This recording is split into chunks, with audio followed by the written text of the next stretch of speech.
Welcome to the Office Latte podcast, where we go beyond the boardroom to explore new conversations on life and career.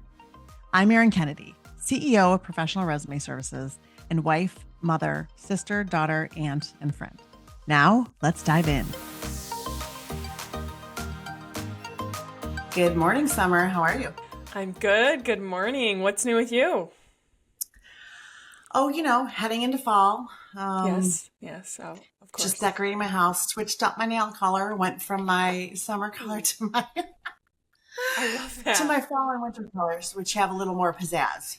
I'm glad you brought up your nails because it kind of reminds me of our guest today, Michele. I am going to give you a little background because she is amazing. I met her. I met her through a colleague of mine. She's also a friend, Maureen McCann. Maureen hired Michele to I think help her with her clothing choices and color and so anyways, I watched, they had like a little podcast or maybe just a Zoom meeting or something. I watched it. It was like a year ago, maybe 2 years ago, but ever since then I was following Michele.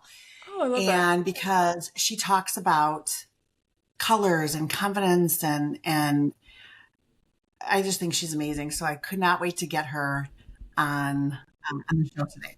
So, anyways, I thought I would, just kind of read her bio. And she's a strategic marketing consultant, turned award-winning certified image consultant, certified master life coach. She's an Amazon best-selling author and international speaker, featured media confidence expert. She's got 30 years as a success coach. And she's helped thousands of individuals align self-development clarity, personal brand marketing strategies, and team building, producing breakthrough growth and confidence. So she's got this great book, including a children's book. She has a children's book called Angel in Your Heart, but she has her main book, which is Show Up Confident. And in fact, I was reading, and I want to talk to her about that. I was reading I was watching a clip where she was reading from her book, and it was just so interesting. There was a particular story that I want to ask her about, but yeah, she's just so interesting, and I was just really impressed with her work with Maureen. So, without further ado, let's welcome Michele. Hello, Michele. Hello, so happy to be here. I'm so excited to be here. Thank you for inviting me. I'm excited to chat. Well, I've been a fan. I've been a fangirl for, I don't know, a year and a half, maybe. I was telling Summer beforehand in the intro, we were talking about she said, how'd you find Michele? And I said, through a colleague, a friend of mine, Maureen McCann, who, worked with you and then just raved about you on the side and how wonderful you were. And then she just kind of came to life with all these colors. It was like a total transformation color-wise. And she's, I don't know if you guys do, like, what was it called in the 80s, the Color Me whatever? It was called Color Me Beautiful in the 80s. Color Me Beautiful, yeah. I don't know if she's a spring or a summer, but her colors. I am deeper than Color Me Beautiful. I'm sure we'll talk about that. Good. Yes, Maureen, much like all of my clients, they have a quality that is hyper magnetic because of the way we treat how self-presentation happens. Yeah. I'm sure we'll talk about it more, and I love to get into it. It's literal passion. It is not work that I do, it's a calling. And so I could literally talk about it every day, all day long, because that's what I do. I love it. Very good. Well, I definitely want to talk about it. Yeah. But first, I did a little intro, but how did you get into this? How did you end up in confidence and color and stuff? Well, and I know, like, because of the work that you do, you understand that people take long and twisty roads to where they come to. Yeah. And if you don't take a long and twisty road, then you haven't really enriched all of the parts of you that become the thing that you do, right? And Right. so for me, it was a long and twisty road. I did not start out in color. Okay. I started out in business. I have a business degree in marketing and business strategy from Canada's Queen's University, best business school in Canada. Some McGill people might come Go for me, Queens. but that's okay. Go Queens. Yeah, Chaw Gale. And I started in business and then immediately came back to my hometown to start a business. And it was a business services business, which means that it was my job to help my clients showcase their best as a business. Meaning, what is your competitive advantage? What makes you different than the others? How do you communicate yourself? And this was back in the days before there was social media. Like there was no social media. There was maybe a radio ad and a like newspaper, and there was a radio and a newspaper, and then there was you. And I was probably the only, well, I know I was the only one in my city who was talking about marketing yourself from a personal standpoint, even if you were the business owner operator of your business. So you have your widget business, but really it's not the widgets you are selling. It is yourself who you are selling, and the people are buying your widgets because in the realm of business, they're buying the person, they're trusting the person. And then whatever the person is doing is then whatever I'm falling into to buy your widget. So I ran my business like that, helping people understand more on the inside what you have to offer as a competitive advantage, and then communicate that effectively. Um, so I was a brick and mortar business, and then after my father passed away, we sold that business, and I started to move into more, I would say, recruitment, as well as I was a recruiter for a college for a while. I was doing sales, and then I was doing sales consulting, and then I was doing leadership training. So all the pieces of what it means to become a person, I was either training on, teaching, imparting skills, especially in my business. I was a top sales director in a direct selling company. So when the people don't work for you a paycheck and your Right. only job is to inspire them to sell, then you need to work on the whole person. And so that's really got my personal development chops, and then moved through into honing this piece that I have now, where it's really about building the person, the personal brand, and then the communication around that. And that is what I do today. It is not just a singular, the color, it is everything you do that helps Right. someone understand who you are to communicate. So long road, Wow. 30 Interesting. year road, 30-year road. I love I love hearing people, how they got to where they are today, because it's never, oh, fresh out of college, landed in this role and that's where I've been. It's never like that. It's always interesting and twisty and yeah. So what inspired you to transition from like marketing consulting and doing what you're doing to becoming a certified image consultant, a master life coach? I mean, what it just, I know it was, like you said, part of that whole that you were already doing. But so how'd you start My that? husband, my husband calls this the TSN turning point, and I think that's what you're trying to ask me. The TSN, when you're watching the sports, and then like there's that one point in the game. My husband's hockey, so the one point in the hockey game where the game turns around, that's the TSN turning point. Okay. And for me, um, Sports Network, for me, that was actually around the time that I had my daughter. I am a super, if you can't tell, super committed high achiever. And when I had my daughter, the things that I saw as achievement were not happening the way I thought. And you take a step back. In Canada, we have a full year to be able to take off with people and things, and Wow. yeah, it's amazing because it's amazing. And so I Amazing. took my time during that year, but during that time, I wasn't sure I wanted to go back to the hustle and bustle of what I was doing, but that Right. really grated on who I was because achievement was who I was. Right. And that's what you were And always I'm sh- doing. and Yeah. I'm sure your listeners understand exactly what I mean, because anyone who's listening to this kind of podcast is an achiever. I know this, okay? And your identity is wrapped up in how much you've done. How many boxes I've ticked, how many degrees I got on the wall, how So many true. awards I got stacked on that shelf, how many promotions I got in the last whatever. And that was happening to me. And I remember being in a state, I said, like, there was a marked 9 month dip of depression. And I talk about this in my book. And I knew that if I didn't figure out this turning point, it was going to take me down.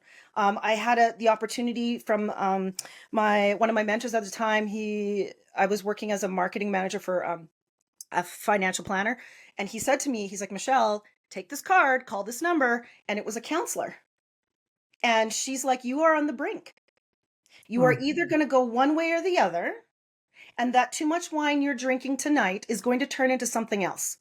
mhm, She said, you have to get back in touch with yourself and what you love and what brings you joy. And so that became my job. That was the job. And what I found was that I always knew I was artistic and creative. I always knew that was who I was. And somehow it married with the idea of putting something on. I remember my dad always saying, you got to be sharp as a tack. And it wasn't necessarily just by fashion, but it meant being sharp as a mhm. tack, Really, ready. yeah. Mhm, And so I started with color because that was my first love. I'm an artistic person. And I started to dive in and I learned and I learned. And yes, I took a color consultant course, but I took it deeper than that. She taught some colors. I took it levels deeper. I mm, researched where colors come from, the origin, the ins, the outs, the ups, the downs, the names, the stuff, because that was my passion. And then mhm, I started to see the crossover because part of my degree in marketing strategy is about consumer behavior. And I started to see the overlap of color, type of color, and how you could use that to influence behavior. Ah, mm, there's the thing. And that's what mhm. became Hue and Style because it started with the color of like, what could I do to help people understand what works for them, but also to Right. help them use it for influence? This is not just about fashion. Okay.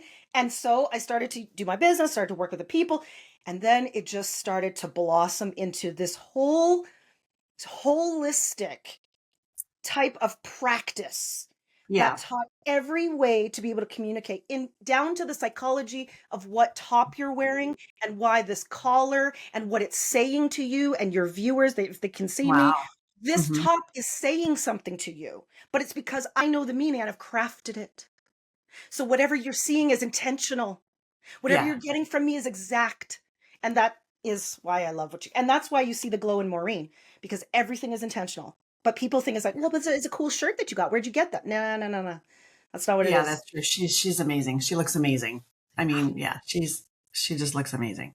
Yes. So Well, that was the I was gonna say what was the philosophy behind Hue and Style, the personal branding system, yeah. and how it helps individuals enhance their confidence. I mean, so is that, like you said, you created this Hue and Style to kind of infuse all of that together. Yes. And So where it started with my business background because when I was marketing businesses, I would take them through an exercise that I would use for products. And then I was like, no, no, no, no, no. But wait, wait, wait. This is the same exercise that determines the competitive advantage of a person. So it's the very first thing that we do is we determine your competitive advantage as a person. mhm, And then inside that are clues to not only your personal style story, the messaging of how you would communicate yourself, then the colors you would use to create influence around that, and then how we put it all together. And it becomes from the inside out. That's why they glow, is because they're yeah, so yeah, sure of themselves. yeah, yeah. So sure. Yeah, Wow. So you wrote a book, I did. Show Up Confident. So in your book, you discuss the connection, between clothing choices and self-confidence, which is, using Maureen as an example. Thank you, Maureen. Um, you know, can you kind of elaborate on how attire influences one's mindset in their daily life? Yes. I mean, I know it seems basic, you feel great, you look great, you feel great, your day goes great. But is there any, because you said you dove into it. So what else, what am I missing? Is there more? Yeah. Yeah, I think people know academically, like we've all heard the slogan, look good, feel good, and the whole thing, right? But there actually is psychology around the symbolism of looking good, feel good. And there's an enclosed cognition study that I talk about all the time, done in 2012. And basically, I won't take you through the whole study, but basically what it showed was that when you attach symbolism to garments, and then you place them on your body, you embody the symbolism of that garment.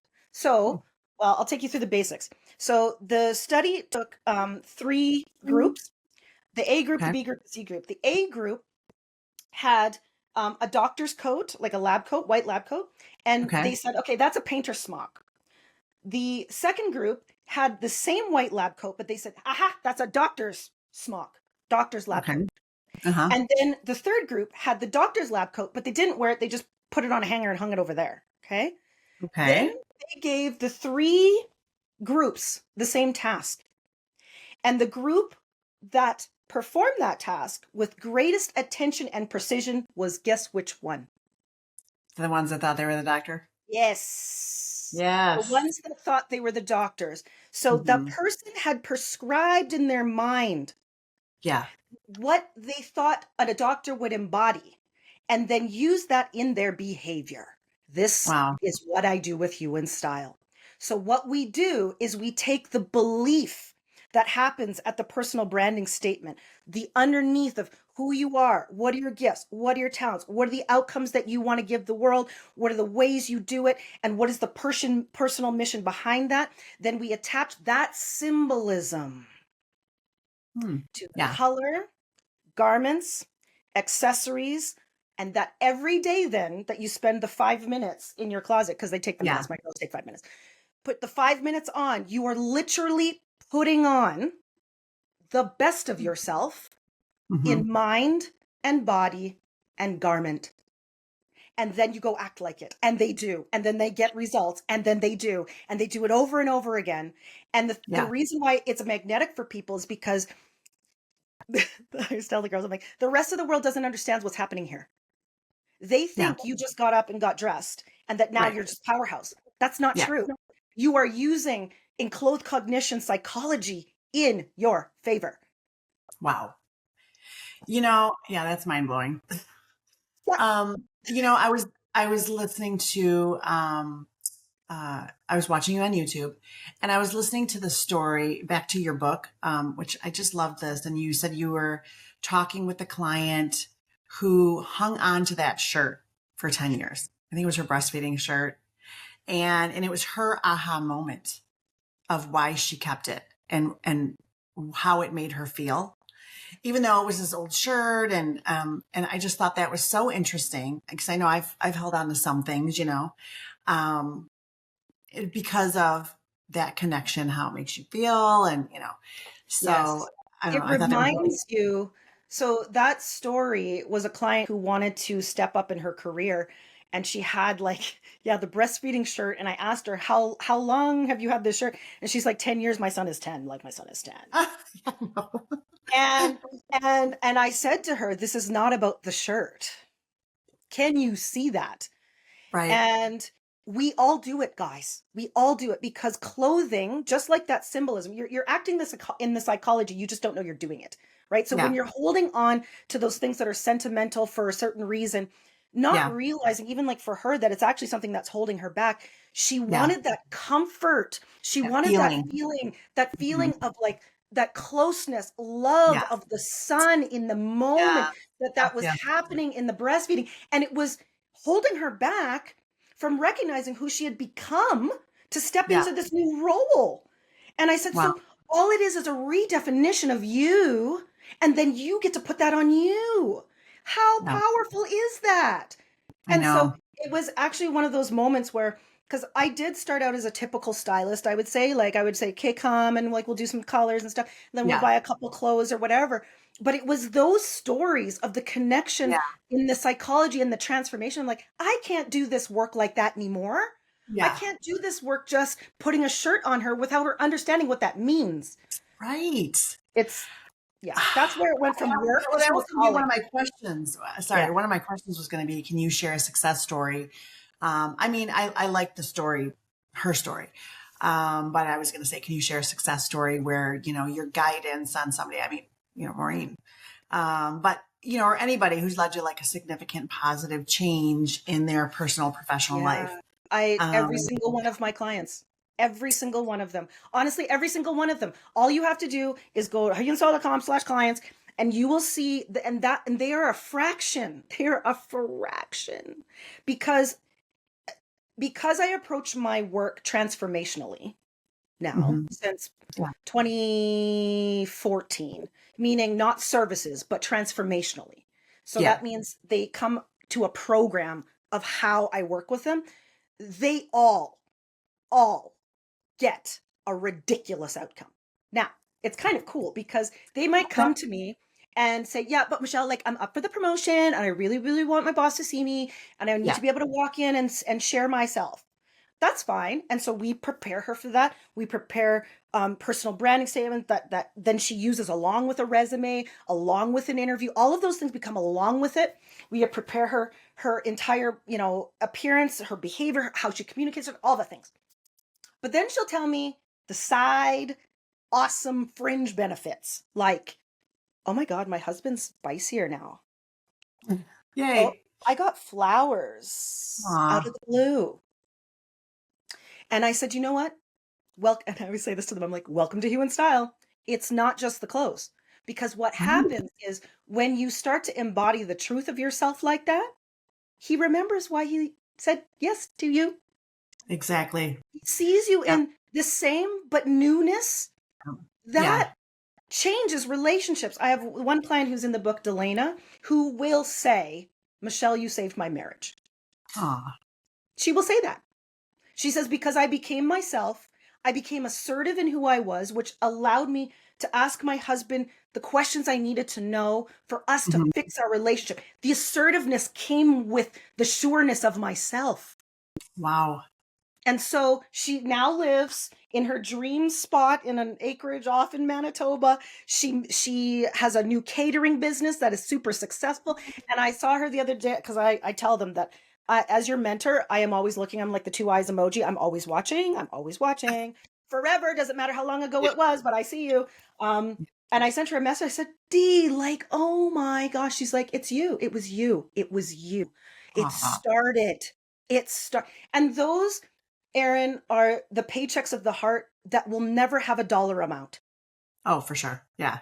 In the book, I put, legacy lives in those you change. My legacy lives in my people.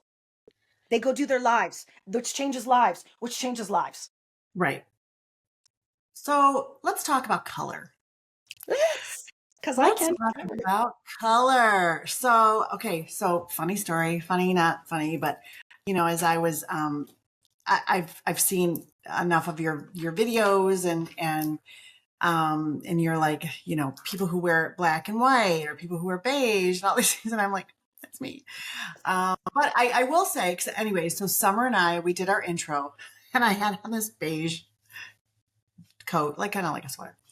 And I said, oh my gosh, especially with my background here, I said, I'm melting right into the background. Michelle's never going to see me. I have to change right now. It was literally 4 minutes to when you and I were going to talk. So I was like, what? But the intro is going to be, and I said, I don't care. Michelle will understand. She will get it. And, but I didn't, I felt like I was just kind of melting into the background and I don't have a lot of, bold colors only because honestly, like we were talking about, Color Me Beautiful or whatever it was. I'm in autumn. So a lot of my colors are beige and off-white and that I like anyways and some colors but so back to you back to this color philosophy. Yeah. How do you do you use tools like that to figure out people's colors? So Yeah, color so let's is talk about color. color is a science, folks. It is a science. Okay. And Yes. yes. So what's interesting about Color Me Beautiful from back in the 1980s is Yeah. my mom loved it. And it's funny because if I track back, like you think about like where you've come from, my mom loved it. She poured through the books. She like Yep. Did you have the got little a, swatch? yep, My she mom had a got my swatch. sister and I, we all had the swatches that we had in our purse. So it was All had like, the oh, swatch for the purse. take All had the them swatch all for with the you. purse. Yes. Now here's the thing about Color Me Beautiful though. Yeah. Color Me Beautiful actually was incomplete. Oh. Color Me Beautiful took into account two characteristics of color. Okay, it took into hue and value. So hue is Mhm. whether a color is cool or warm, so yellow hue or blue hue, and value is whether a color is light or dark, so more white, more black. So that's how you got the four seasons because it was either warm hue and dark autumn, Yeah. cool hue, and light summer. Ding. Okay. Yeah. So, problem is, those aren't the two characteristics. Those aren't all the characteristics of color, those two. There's a third. There's a Oh, third. all right. It's in the Lay it science on me. in the science of color, there's a third called chroma. And chroma is whether a color is highly saturated or muted. And the Okay. problem with Color Me Beautiful is that by only having the four seasons, you had to ram people into something that was almost there Yeah. with four seasons. By Yeah. adding a third characteristics of color, which is more holistic, you Hmm. actually get 12 seasons of color.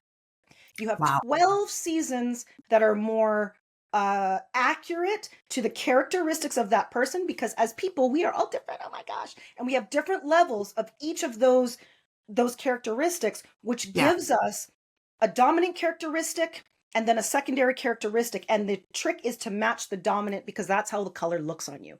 And Huh. so I have a wheel of 12 seasons that Okay. clients can be eligible for. Hmm. And inside each of those seasons, you have your best deep neutral, because like not everybody can wear black. Only actually 40% of the palettes can wear black properly, which is why when you see people walking around with black, they're like, yeah, but it's chic and it goes with everything. Well, not really, because it might be creating nice shadow on you and dark circles underneath your eyes. And the good old telltale is the mustache on the upper lip. So black is not for everyone, okay? Because we are all different, and in the science of our coloring needs to Yeah. harmonize, right? Hmm. So everyone has a best deep neutral. Everyone has accent colors, which are mostly when people say in their mind the bold colors, okay? Yeah. What they mean is an accent color, so the actual hues and like a Roy G. Biv rainbow. Yeah. Everybody has a variation on a Roy G. Biv. It's whether it is harmonizing with your natural features. Huh. So Okay. it is important to know that I think it's important to know, for clients to know why they are the season they are, and Yeah. to understand the science of color, because I know there's lots out there right now, like there's AI and you can like take your face and like it'll tell you something about a color and maybe that'll be right, but you won't know why. Yeah. You won't know why. And Right. in doing that, it cripples you into being able to choose. Because now that you know a color, you have to know, going into a store or looking online or understanding whatever, to be able to look at that color and in your mind know, yes, that has enough yellow hue for me, and no, I don't wear that brown, but do you have anything in navy? Right. So I empower my clients to be able to understand the science behind it so that they can choose intentionally forever. Right. And what if they're like, I mean, like I don't dress to like jump out, and I've always been more like subdued and try to tend to go with classic choices, I guess, just because I'm not, a bold dresser. And so when I don't know if have you ever encountered people like that? It seems like Well, you so know, here's the bold second or bolder women. Yeah. this is the second twist on hue and style that is counterintuitive to the rest of the world. So the first counterintuitive is that color is just color. I'm going to put it on, and if I put it on, Yeah. then it's better. Yeah. That's no. So second counterintuitive is the idea of what my style is. So all of those Yeah. words that you just said, I don't dress to stand out. I'm gonna classic. I'm Yeah. more subdued. Those are all beliefs around what you think style is, and Mm.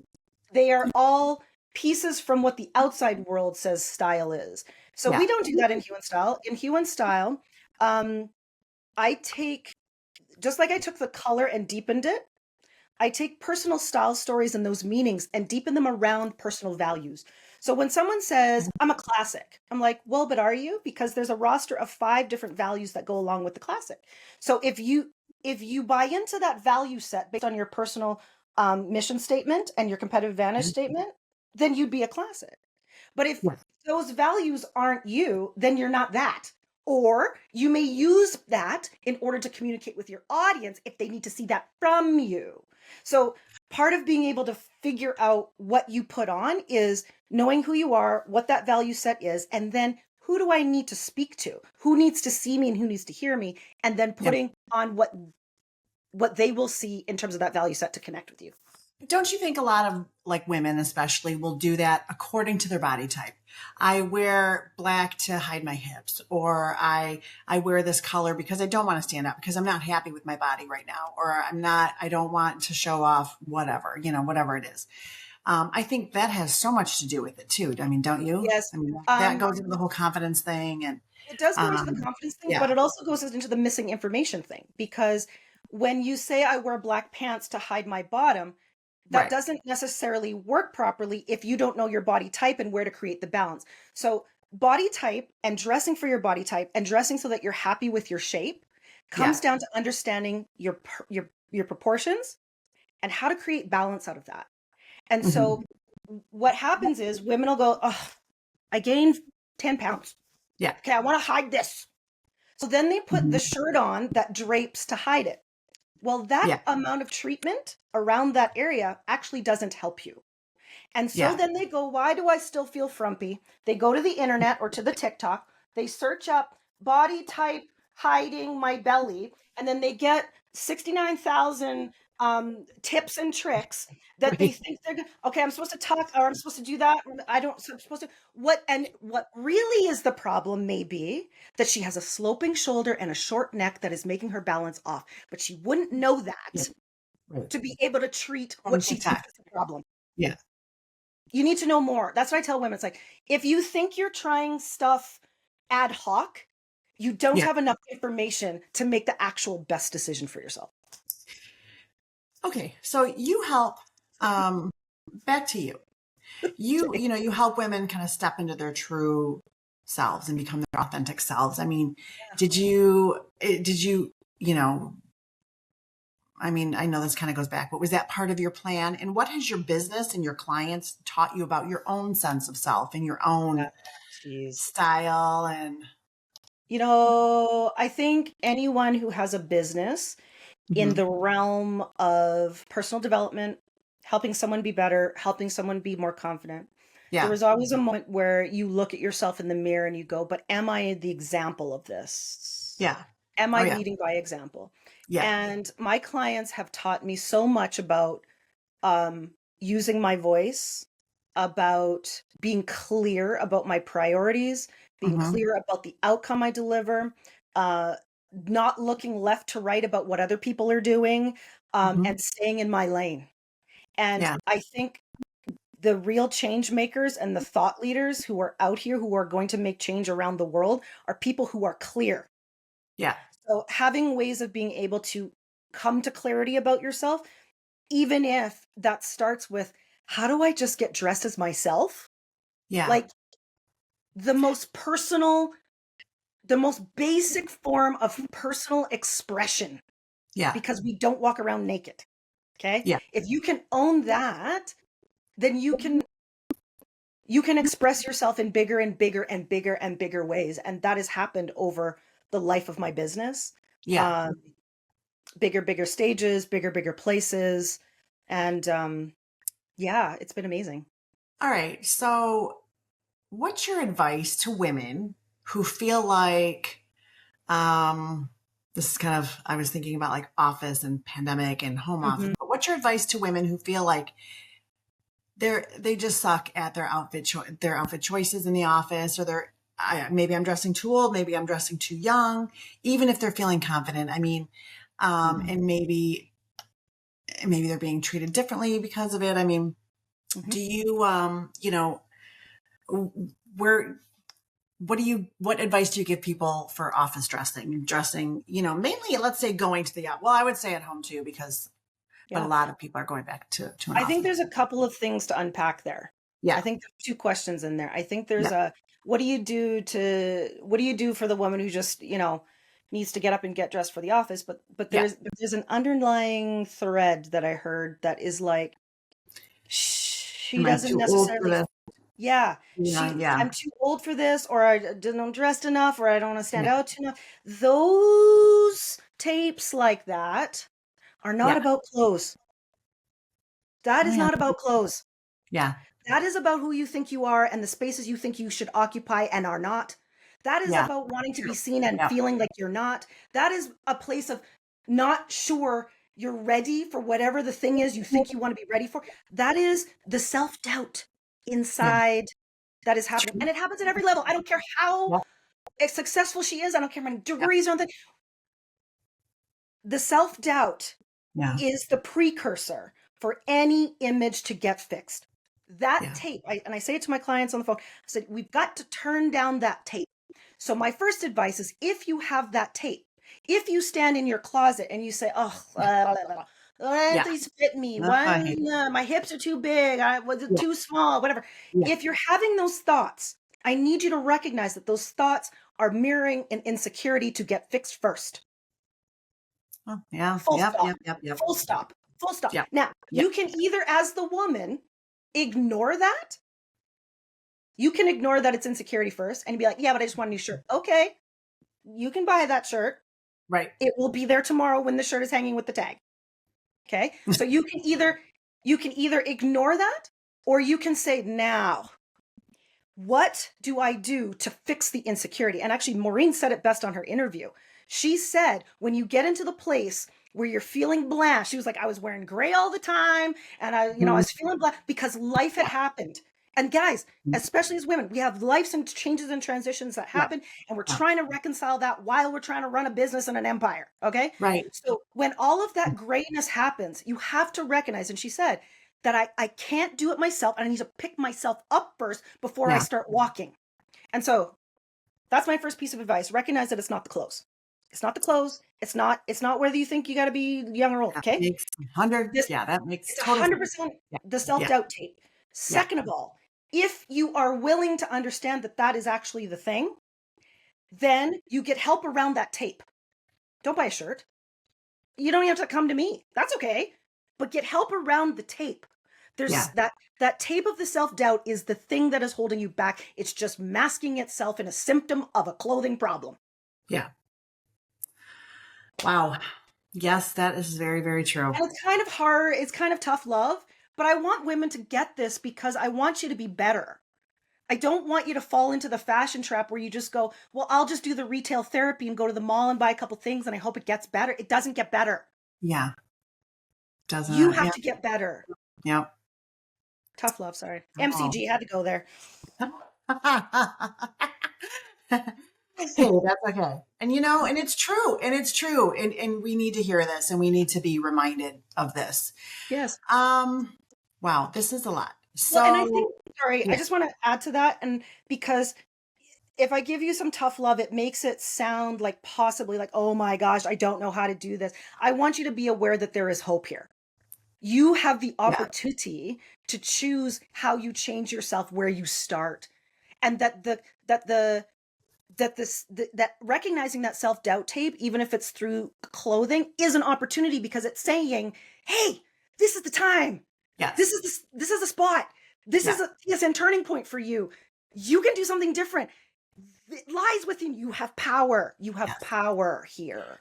All right. So on a follow-up to that, what about imposter syndrome? What about people who suffer from this? And I mean, I do too. Sometimes it really just kind of comes and goes in waves. And I think, oh, Erin, Imposter syndrome is just a buzzword for what I just explained for that whole 5 minutes. Yeah.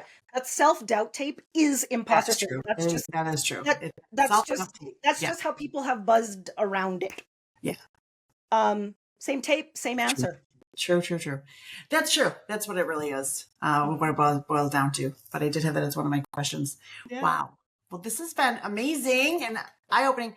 So I have a question. Well, first of all, before we get to our fun last question, tell me about any launches, any new programs. Tell us how people can, learn more about you. Everything. How we can find you. Yeah. So my clients find me at humanstyle.com. At the website, you will find different paths and journeys to explore with me. I find that most women don't know that this is a problem until they see that it's a problem. Yeah. In that there's something that they really want in their life. And it's like, dang it, it's not happening. And I see that I'm a piece of the puzzle why it's not. Right. And so my clients are looking for the next level up. That's what they're looking for. So at humanstyle.com, you will find my podcast is confidentshiftpodcast.com. Highly recommend that if you're like, you like hearing my voice, because some people really like my voice, which I feel like is, yeah, that's fine. You'll hear my voice. You have a wonderful voice. Talk about image confidence, which is what I call this, from the very beginning. Start at number one and roll through. Okay. Confidence Shift podcast.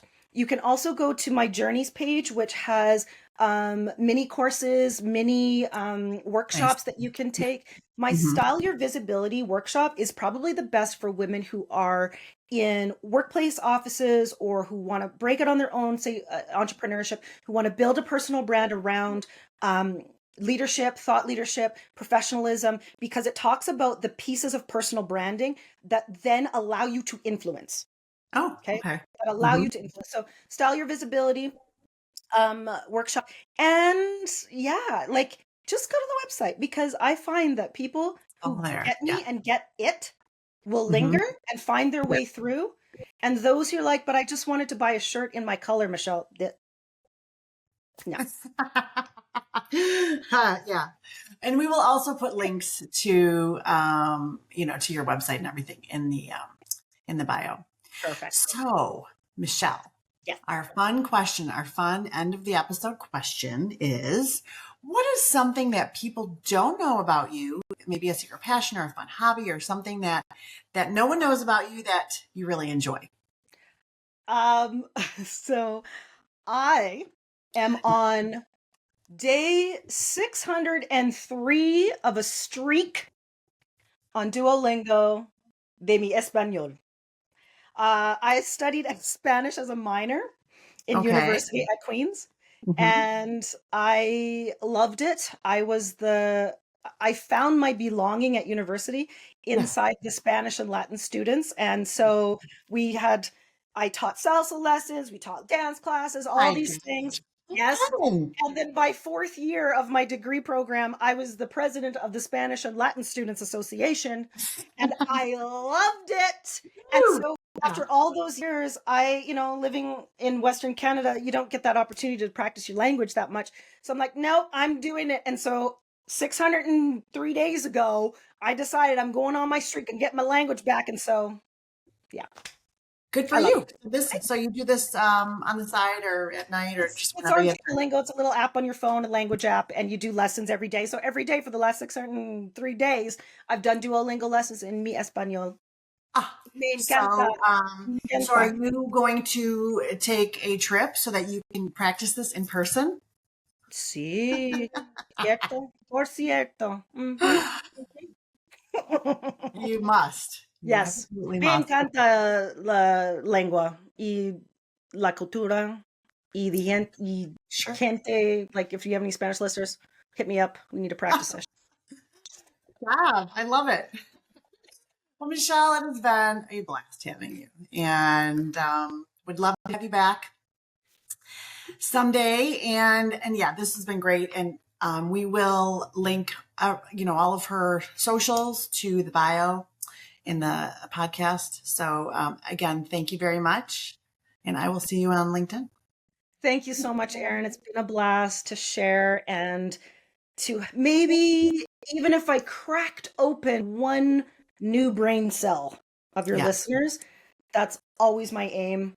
Just to look at yourself a little differently. Know that every time you look in the mirror, you are saying something, and you want to make that impression as powerful as possible. Love it. All right. Well, thanks so much, Michele. It's great talking with you. Bye for now. Thanks again for listening to the Office Latte podcast. You can find us anywhere you listen to your podcast. You can follow the podcast on Instagram and TikTok at Executive Resumes, or subscribe to our YouTube channel, Office Latte Podcast. If you have any career questions or conversations you want us to talk about, send them to officelattepodcast@gmail.com, and we'll answer them in an upcoming show. Have a great week and stay caffeinated.